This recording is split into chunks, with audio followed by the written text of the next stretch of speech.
I want to come on here and talk about this story that just kind of popped up. And it was not a story that any of my subscribers sent to me. Now, I won't be surprised if I get the story sent to me by one of my subscribers or some of them by the time the upload of this video comes along.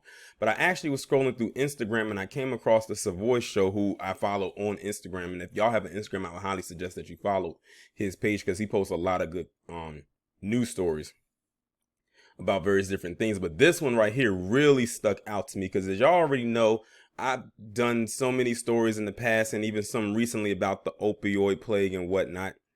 But this one right here is actually kind of scary. Actually, it's not even kind of scary. It just is. So basically what happened is the DEA, which is the Drug Enforcement Agency, I think it's agency or association, said that there is an increase in fake prescription pills that are being pushed out into the market, and these pills have fentanyl in them. So it has now been warned, or warning has been put out by the DEA, who is over this, saying that some of these prescription pills may not be what you thought they were. And now we know with fentanyl, that's a very potent drug, and it can get you can overdose just like rather quickly. Because we know the next step up was fentanyl. That thing can kill you damn near instantly. So I'm gonna go ahead and read this post that came from the Savoy Show, and it's pretty much an excerpt from an article. The Drug Enforcement Administration, okay, it's administration. I said agency or association. I was wrong both times, but that's okay. Issued a public safety alert after an alarming increase of fake prescription pills containing fentanyl and meth. More than 9.5 million pills were seized in every U.S. state by the DEA. The pills have at least 2 milligrams of fentanyl, which is considered a lethal dose, according to the DEA. The counterfeit pills are made to look like real prescription for opioid medications, oxycodone, hydrocodone, alprazolam, and stimulants like amphetamines. Fake prescription pills are widely accessible and often sold on social media and e-commerce platforms, making them available to anyone with a smartphone, including minors. Fentanyl is the synthetic opioid most found in counterfeit pills and is the primary driver of the alarming increase in overdose deaths, according to the DEA. The DEA added that the alert does not apply to legitimate pharmaceutical medications prescribed by medical professionals and dispensed by licensed pharmacists. DEA lab analysis revealed that 2 out of every 5 fake pills with fentanyl contain a potentially lethal dose. Ann Milgram, the administrator of DEA, said in a statement, DEA is focusing resources on taking down the violent drug traffickers causing the greatest harm and posing the greatest threat to the safety and health of Americans. Governor Greg Abbott signed an anti-smuggling bill, SB 576, on Wednesday, enhances the criminal penalty for human smuggling when payment is involved, said a release. This is very scary. Did you hear how many pills they said that they had to seize in every single state? 9.5 million per state. Let me see. Let me pull up my calculator and actually do the math behind that. I can just use 9.5 times 50. That's roughly around 475 million pills. If the math is correct. That's higher than the U.S. population. That is a lot of pills that were said to contain fentanyl inside of it.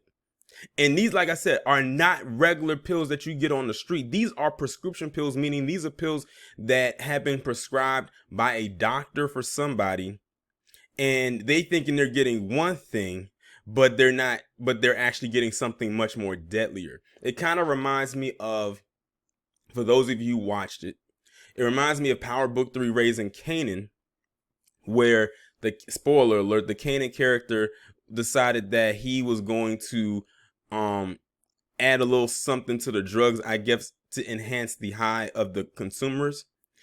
And it did something all right. It definitely took them up because they didn't come back down from that high. They didn't wake up from it either. And whatever was added in there basically took them out after one puff. After one puff, that was it. They were dead pretty much instantly.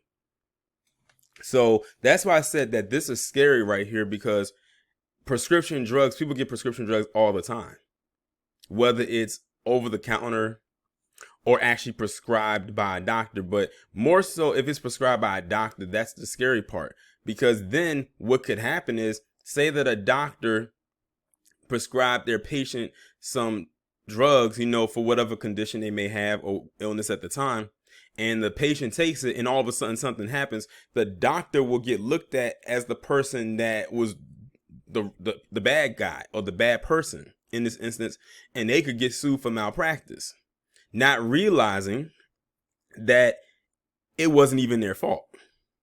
Like, they'll be like, wait, I didn't prescribe them this. Like, I would not give my patient this, because that's not what that they didn't have a condition to have to take something like this.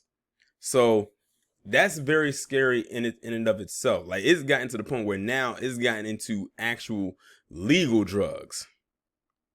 That's the scary part.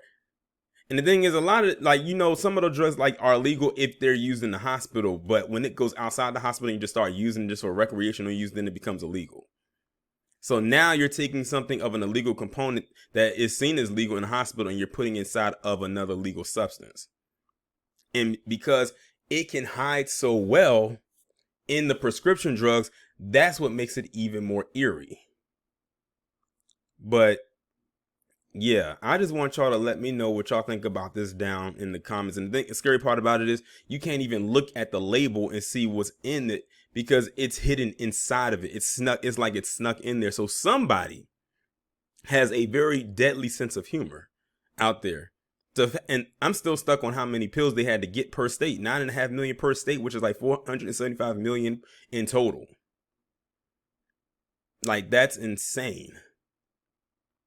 Y'all let me know what y'all think about this down in the comments.